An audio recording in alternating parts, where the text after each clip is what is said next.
Praise the lord. దేవుని పరిశుద్ధమైన నామములో వాక్యంను వినుచున్న మీ అందరికీ ప్రభువు పేరట మా యొక్క శుభాభివందనములు తెలియజేస్తున్నాము. దేవుని వాక్యము, నా దేవా నా దేవా నన్నెందుకు చేయి విడిచితివి. మత్తయి సువార్త 27వ అధ్యాయము 46వ వచనము. ప్రియ సహోదరి సహోదరులారా, ఆయన సిలువలో పలికిన 7 మాటలలో 3 మాటలు తండ్రితోనే మాట్లాడారండి. అందులో ఇది రెండవది. ఈ యొక్క మాటలు మనం ఒక్కసారి పరిశీలన చేస్తే ఇందులో తీవ్రమైనటువంటి వేదన, బాధ వ్యక్తపరిచేదిగా ఈ యొక్క మాట మనకు కనిపిస్తుంది. చేయి విడవటము అనేది ఒక విషాదకరమైనటువంటి సంఘటన. శరీర వేదన, మనోవేదన ఆయన భరించగలడు, కానీ తండ్రితో ఉన్నటువంటి ఈ ఎడబాటును ఆయన భరించలేకపోతున్నాడు. అయినా సరే సర్వ మానవాళి పాప పరిహారార్థము నిమిత్తము యేసు ప్రభులు వారు ఈ యొక్క ఎడబాటును సహించాడండి.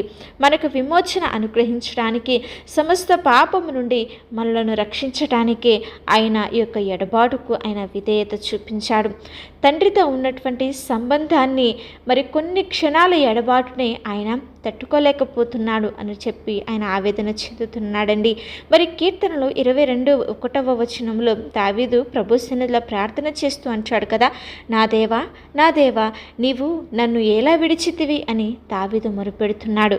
మరి సమస్త ప్రవక్తల నోట నుండి చెప్పినటువంటి మాటలన్నీ కూడా నెరవేర్చబడటానికే ఇలాగ జరుగుతుంది. తండ్రి యేసు చెయ్యి విడిచాడు. ఆయన తన యొక్క చెయ్యి విడిచినందుకే మనకి ఈ గొప్ప ధన్యత, భాగ్యము వచ్చిందన్నటువంటి విషయము మనము గుర్తుంచుకోవాలండి. మరి వాస్తవానికి మరణం అంటే ఏంటి? ఎడబాటు లేదా వేరు చేయటం కదా.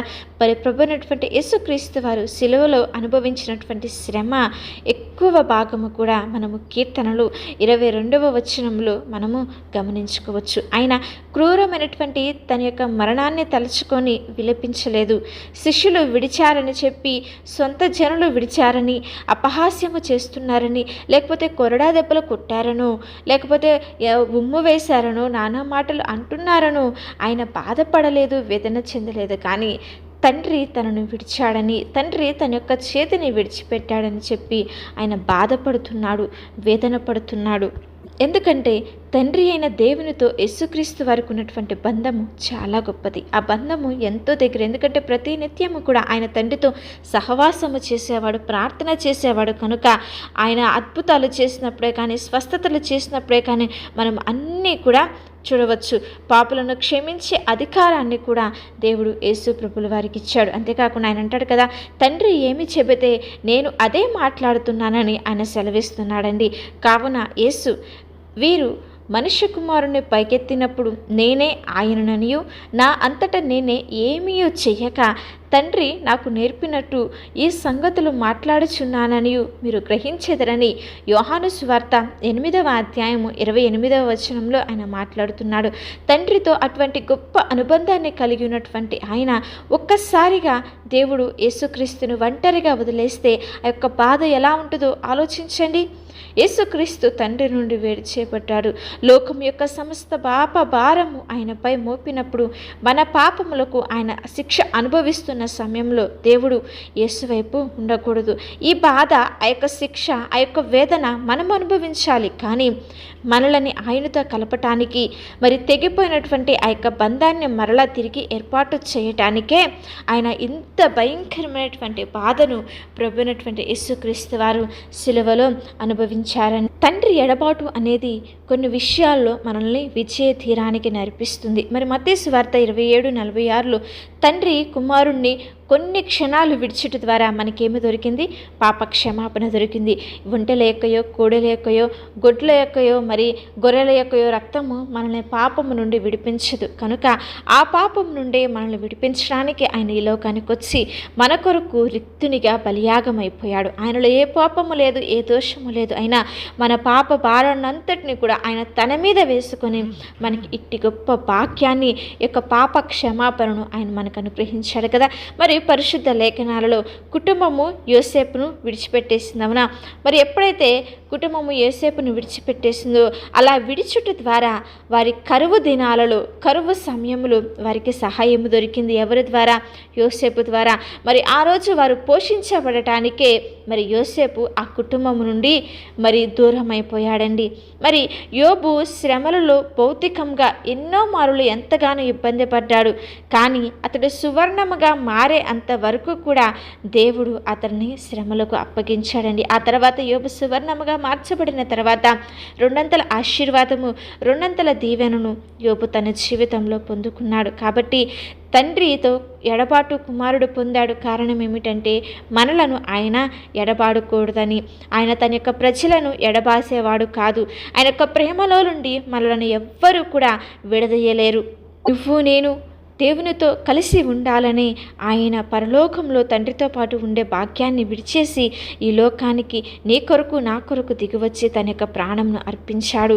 మరి తండ్రితో ఉన్నటువంటి కోల్పోయినటువంటి ఆ యొక్క బంధాన్ని మరలా ఆయన మనకు అనుగ్రహించాడు. ఎందుకో తెలుసా?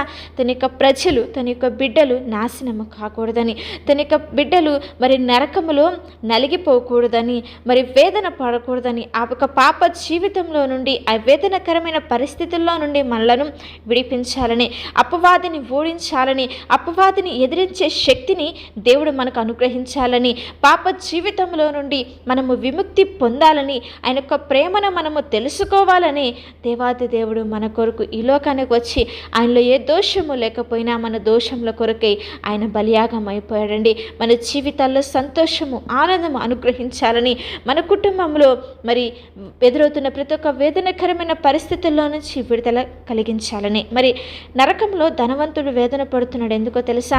తను అక్కడ ఉన్నాడు కాబట్టి తన వారు ఎవ్వరూ కూడా ఆ యొక్క నరకంలోనికి రాకూడదని ధనవంతుడు నరకంలో వేదన పడుతున్నాడు. మరి తనొక్క చేసిన తప్పును దిద్దుకోవటానికి దావీదు వేదన పడుతున్నాడు. మరి యోబు యొక్క వేదన సహనముతో కూడుకున్నది. అంత శ్రమల్లో, బాధల్లో, ఇరుకుల్లో కూడా యోబు ఆ యొక్క వేదనలో కూడా సహనముతో దేవుని కొరకు ఎదురు చూశాడు కాబట్టి విడుదలను, ఆశీర్వాదమును పొందుకున్నాడు. ఆయన మన కొరకు పాప క్షమాపణ విషయమే ఆయన తన యొక్క రక్తాన్ని చిందించాడు. మన కొరకు అప్పగించబడ్డాడండి. ఆయన శరీరమందు పాపమునకు శిక్ష మన వలనే. మరి ఆయనతో ఉండాలని క్రీస్తు మన కొరకు చనిపోయాడు. మనము ధనవంతులుగా ఉండాలని మన కొరకు ఆయన దరిద్రుడయ్యాడని, మనలను విమోచించాలని మన నిమిత్తము దుష్టకాలంలో మరి ఆయన అప్పగించుకున్నాడు. మనము జీవించాలని మన కొరకు చనిపోయాడు. సమాధాన పరచాలని ఆయన మన కొరకు బలియాగమైపోయి తన యొక్క ప్రాణంను పెట్టాడు.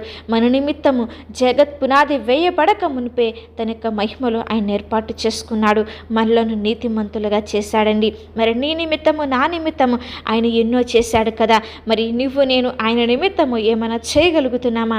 ఒకసారి పరిశీలన చేసుకొని మనము దేవుని కొరకు, ఆయన సువార్త పని కొరకు ఎదిగే వారంగా, దేవునిలో ఆయన యొక్క వాక్యాన్ని ప్రకటించే వారంగా, ఇతరులకు ఆయన చేసిన మేలులను, ఆయన యొక్క ప్రేమ ఎలాంటిదో తెలియజేసే వారంగా ఉండాలని మీ అందరికీ తెలియజేస్తున్నాను. చిన్న ప్రార్థన.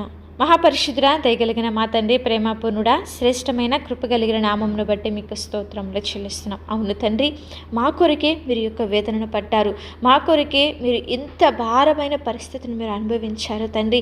దేవునితో ఉన్నటువంటి, తండ్రితో ఉన్నటువంటి ఆ యొక్క సంబంధాన్ని మరలా కలపటానికి మీరు మా కొరకు ఈ లోకానికి వచ్చి మా కొరకు మరణించారు దేవా. తండ్రి, మీరు మాకు ఇచ్చిన విమోచనను బట్టి, రక్షణను బట్టి, విడుదలను బట్టి నీకు స్తోత్రములు చెల్లిస్తున్నాం. ఎంతమంది బిడ్డలైతే ఈ యొక్క వాక్యంను వింటున్నారో తండ్రి, ఇంకా వారు పాప జీవితంలో ఉన్నట్లయితే వారి జీవితాల్లో విడుదల, రక్షణ మీరు అనుగ్రహించమని ప్రార్థిస్తున్నాం. ఎంతమంది అయితే ఉన్నారో తండ్రి, వారందరికీ నేను తెలుసుకునే భాగ్యంను, కృపను, జ్ఞానంను మీరు దయచేయండి. బిడ్డల జీవితాలలో విడుదల, పాపం నుండి విడుదల, బానిసత్వం నుండి విడుదల, ఈ లోకంలో నుండి విడుదల మీరు అనుగ్రహించమని ప్రార్థిస్తున్నాం. నీవే నిత్యదేవుడు అని గుర్తెరిగే భాగ్యంను మీరు దయచేయండి. వారి జీవితాలలో అద్భుతాలు, మేళ్ళు, ఆశ్చర్య కార్యములు అద్భుతములను జరిగించి నీ కృపతో నింపమని ప్రార్థిస్తున్నాము దేవా. వారి పట్ల గొప్ప కార్యములను జరిగించండి. మీరు గనక మా చెయ్యి విడిస్తే మా జీవితానికి అర్థమే లేదు తండ్రి. ఆ బాధ ఉండకూడదని మా కొరకు ఈ లోకానికి వచ్చి మీరు రిక్తునిగా బలియాగమైపోయారా, బలియాగమైపోయారు తండ్రి. ఆ భాగ్యాన్ని మేము తెలుసుకొని నీలో ఎదిగే భాగ్యమును, కృపను, ధన్యతను మా అందరికీ అనుగ్రహించి నడిపించి మేలులతో నింపమని సర్వోన్నతుడు, సర్వసృష్టికి కారణభూతుడైనటువంటి యేసుక్రీస్తు వారి ఉన్నతమైన నామంలో అడిగి వేడుకొని ప్రార్థిస్తున్నాము తండ్రి. ఆమేన్. అలాగే మీ యొక్క ప్రార్థన అవసరతలు మాకు తెలియజేసిన యెడల మేమందరం కూడా మీ గురించి ప్రార్థన చేస్తాము. దేవుని ఉన్నతమైన కృప, కాపుదల మీకు, మీ కుటుంబాలకు తోడై ఉండి నడిపించునుగాక.